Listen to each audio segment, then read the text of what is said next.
Bonjour à tous, c'est Guillaume de chez GBP Racing et aujourd'hui je vais vous parler de la dernière radio, la CR6S avec 6 voix. On avait la CR4T, qui est une radio de compétition avec seulement 2 voix pour les voitures. On avait la CR2S et maintenant on a la CR6S. Donc c'est celle-là qu'on va regarder aujourd'hui. Et ce que je vous propose, c'est qu'on ouvre la boîte et qu'on regarde un petit peu comment ça fonctionne. Donc déjà on est sur une radio 6 voix. Ça veut dire que c'est typiquement une radio dédiée pour ce qui va être avion, voiture, les crawlers, avec des voix qu'on peut activer par exemple pour des treuils, pour des lumières, enfin plein de choses. Donc c'est un peu le but de cette radio-là. Donc on va l'ouvrir, on va regarder un petit peu. Alors déjà quelques caractéristiques sympas. Par exemple le récepteur, ça fait seulement 7 grammes. Les dimensions, 35 mm par 20 par 18. Donc on va voir, c'est vraiment un mini récepteur. Et puis ici, on a les caractéristiques principales de la radio. Donc, 4 piles qui ne sont pas fournies avec la radio qu'il faudra ajouter. On a toutes les fonctions de reverse de trim, fonction reverse de cerveau, trim de cerveau, les gestions des courses, avec toutes ces choses-là. Donc là, vraiment, on est sur quelque chose qui est sympathique. On va l'ouvrir ensemble et on va regarder tout de suite la radio. Déjà, une notice, on va la regarder après ensemble. Et on va tout de suite sortir la bête avec donc la radio qui est plutôt bien emballée. La voilà, donc on va regarder ça ensemble. Et puis on sort le récepteur, vous voyez, qui est un mini récepteur qui prend vraiment pas de place. Hop, voilà. Donc voilà la radio proprement dit. Comment elle se fait? Déjà on la tient plutôt bien dans la main. Je trouve que c'est l'ergonomie là avec les formes est plutôt sympa. C'est plutôt pas mal. Donc d'un côté, on va retrouver une radio avec un volant de direction. Et puis ici, on voit bien en dessous la partie gâchette qui permet de mettre le doigt. Alors c'est une gâchette avec un petit peu de grainage sur le plastique. Donc c'est plutôt bien pour sentir un peu et venir activer l'accélération ou le freinage sur la radio. Euh, Ce que je vous propose, c'est qu'on mette des piles dedans et qu'on regarde un petit peu comment ça marche. Avant ça, la notice, important. On retrouve du coup une notice avec de l'allemand, du français et de l'anglais. On va tout de suite aller à la partie française, c'est ça qui nous intéresse. La voilà. Donc on va avoir une explication sur le type de radio. Alors les informations intéressantes pour vous, c'est que dans l'émetteur, on peut mettre de 4 volts 8 jusqu'à 12 volts. Ça veut dire que on est capable de mettre une pile LiPo dans la radio. C'est une question qu'on a souvent. Et puis le récepteur, il supporte de 3,3 volts à 10 volts. Donc ça veut dire que le récepteur supporte également les accus de type LiPo directement connectés dessus.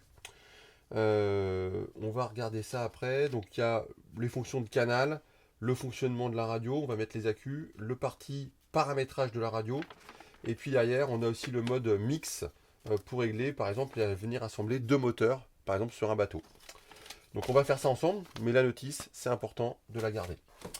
On va venir tout de suite mettre les piles. Donc là, on a un logement qui est en dessous. Je vais prendre des accus. Donc on va venir mettre les piles dedans. Hop.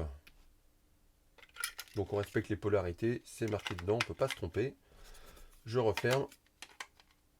Et du coup, hop, je vais pouvoir allumer ma radio. Donc le bouton d'allumage, comment ça se passe?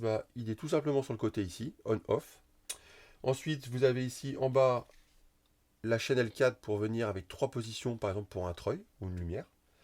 Channel 3 est là pour l'activer. La voie 5, channel 5 est ici, channel 6 est ici. Là, on va voir le diode d'allumage. Donc si on l'allume tout de suite, hop, vous voyez, je passe en mode bleu, donc c'est plutôt sympa en termes de design. Et à l'intérieur, là, si j'ouvre le petit panel, c'est là que je vais retrouver les différents modes de réglage. Donc je vais avoir tout de suite en haut là, 2 petits jacks pour inverser les cerveaux 1 et 2, les trims, et ici les butées. Donc on se rappelle toujours que d'habitude le channel 1 est toujours le channel dédié à la direction, et le channel 2 c'est les gaz. D'accord? Donc là je suis en mode bleu, et en fait ce qui est intéressant c'est qu'il y a 2 modes. Il y a le mode bleu et le mode rouge. Donc d'abord on va voir comment est-ce qu'on fait pour régler les différents éléments de la radio. Donc pour passer en mode réglage. Donc ce que je fais par défaut, c'est que je mets tout à 0, tous mes potards. par exemple. Donc là, celui-là, je vais le laisser à 100, voilà. Et pour passer en mode réglage, comment est-ce qu'on fait? Si je reprends tout simplement ma notice, c'est écrit là, il n'y a rien, il y a juste à suivre. Il faut tout simplement, j'éteins ma radio, d'accord? Et on va passer en mode réglage, c'est-à-dire que ça va clignoter. Donc j'ai tout simplement besoin de prendre ma radio sens inverse des aiguilles d'une montre, j'accélère à fond et j'allume. Et quand je vais faire ça, automatiquement, j'ai plus qu'à venir appuyer sur Channel 3 qui est juste en dessous. Et vous voyez, ma radio s'est mise en mode clignotement. Mode clignotement, ça veut dire que je suis en mode programmation et que je vais pouvoir régler mes butées, droite, gauche, accélération, frein, directement avec ce mode-là.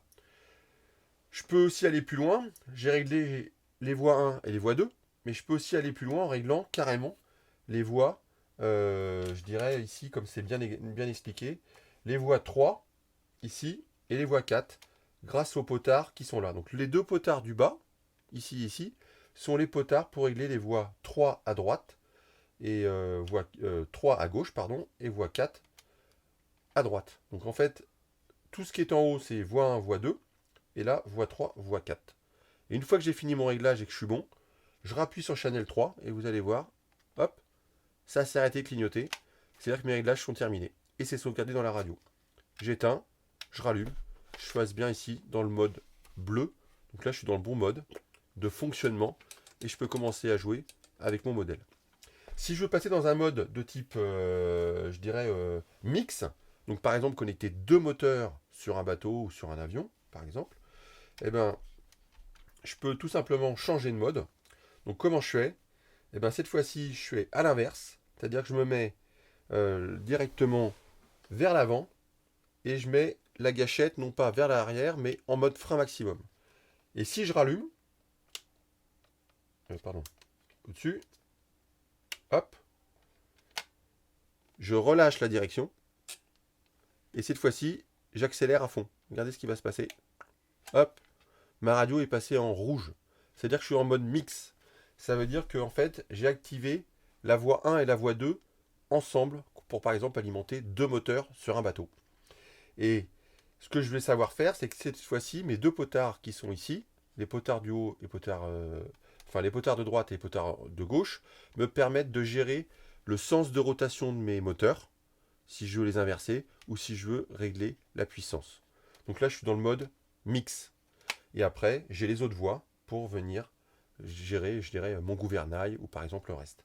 Donc si j'éteins, je suis bien dans un mode rouge, mode mix. Si je veux revenir dans un mode normal, qu'est-ce que je fais? J'éteins ma radio, je mets vers l'avant, je mets vers le frein maximum, j'allume, hop, je suis en mode, ici, il se pose la question, je relâche la direction, et ce que je vais faire, je vais accélérer. Et regardez ce qui va se passer. Hop, je repasse en mode bleu. Ce qui fait que là, je peux juste éteindre, et je suis en mode bleu.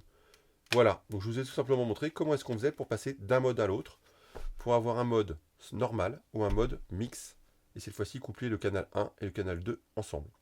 Donc vous avez ensuite là-haut la voie 5 et la voie 6. Comment ça marche? Tout simplement avec une pression. On voit la voie 5 qui est allumée et une autre pression. Hop, on voit la voie 6 cette fois-ci qui est allumée. Donc ça permet d'activer des voies et de régler après les débattements des voies par défaut comme on veut le faire. Clac, clac. Et là j'éteins. Voilà cette présentation pour cette CR6S. On va regarder juste avant de terminer le récepteur. Donc vous voyez, c'est vraiment tout petit. Comme je disais tout à l'heure, des cotes très très petites. On voit bien toutes les différentes positions pour paramétrer les différentes voies. D'accord? Channel 1, 2, 3, 4, 5 et 6. Tout simplement. Donc en fait, l'appairage est automatique. Et donc on est sur un récepteur qu'on appelle le R6WP. Voilà, écoutez, si vous avez des questions, n'hésitez pas à les poser en bas de la vidéo, j'y répondrai avec grand plaisir. Et puis, écoutez, je vous souhaite de très bons moments avec votre voiture RC et beaucoup de plaisir. Voilà, à très bientôt. Au revoir, bye bye.